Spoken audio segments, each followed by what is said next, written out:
നമുക്കിന്നൊരു കല്യാണത്തിന് പോയാലോ? കുറെ നാളായേ സദ്യയൊക്കെ കഴിച്ചിട്ട്. ഈ ഒരു ചുരിദാർ ഇട്ട കണ്ടപ്പോ ഏട്ടന്റെ അമ്മ ചോദിക്കുക, ഇതൊക്കെ എവിടെയേനു? കോളേജും കഴിഞ്ഞ് അക്കൗണ്ട്സ് ട്രെയിനിങ് കഴിഞ്ഞിട്ട് ഞാൻ ഫസ്റ്റ് വർക്കിന് കയറിയിരുന്നത് എരഞ്ഞിപ്പാലത്തുള്ള AKTA യൂണിയൻ ഓഫീസിലായിരുന്നു ട്ടോ. സത്യം പറഞ്ഞ അക്കൗണ്ട്സിന്റെ ഏരിയ അല്ലാത്ത വർക്ക് ആയിരുന്നു ട്ടോ അത്. ആവശ്യത്തിന് കമ്പ്യൂട്ടർ നോളജ് ഉണ്ടെങ്കിൽ തന്നെ അവിടെ വർക്ക് ചെയ്യാൻ പറ്റും. പക്ഷെ അന്ന് എനിക്ക് വർക്ക് അത്യാവശ്യം ആയതുകൊണ്ട് അക്കൗണ്ട്സ് ഫീൽഡ് എന്നൊരു സ്വപ്നം ഞാൻ അന്ന് ഉപേക്ഷിക്കുകയായിരുന്നു. പിന്നെ ആഫ്റ്റർ മാരേജ് ബേബി ഒക്കെ ഉണ്ടായതിനു ശേഷം ഞാൻ അക്കൗണ്ട്സ് ഫീൽഡിലേക്ക് പിന്നെയും തിരിച്ചു വരികയായിരുന്നു ട്ടോ. അതൊക്കെ ഒരു കാലം.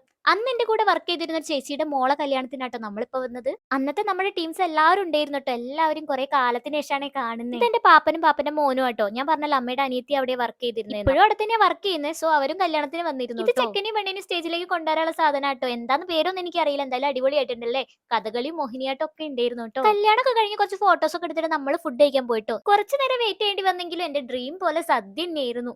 ഇവര് രണ്ടുപേരുമായിരുന്നു കേട്ടോ AKTയിൽ വർക്ക് ചെയ്യുമ്പോൾ എന്റെ കട്ട കമ്പനീസ്. പുറത്ത് നല്ല ലൊക്കേഷൻ ഒക്കെ ഉണ്ടായതുകൊണ്ട് പുറത്തുനിന്ന് നമ്മൾ ഒരുപാട് ഫോട്ടോസ് ഒക്കെ എടുത്തിട്ട് കാണാന്നുള്ള ശുഭാപ്തി വിശ്വാസം അതല്ലേ എല്ലാം.